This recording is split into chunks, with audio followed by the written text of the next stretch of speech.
magandang araw. To this video ay i-share ko sa inyo ang aming biyahe papuntang PUP Maragondon. Tara, let's go. Samahan nyo kami sa aming biyahe.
Mula sa bahay sa Naik hanggang PUP Maragondon, inabot kami kulang-kulang siguro mga 1 hour dahil naligaw kami.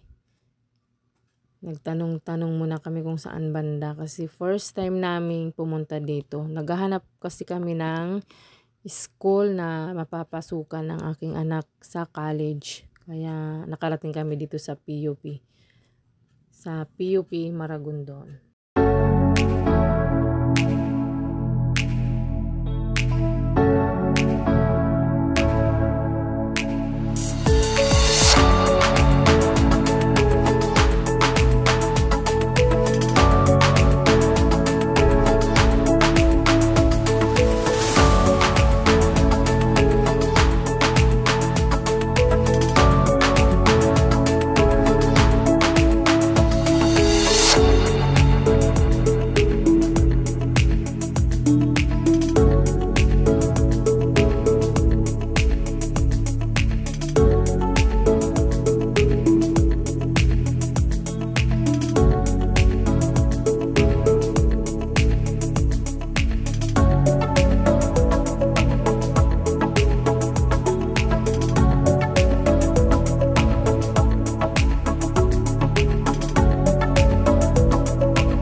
Yan, sa part na ito ay medyo naligaw-ligaw na kami dito.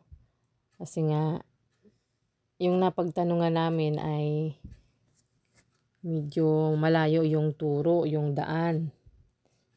Ayan.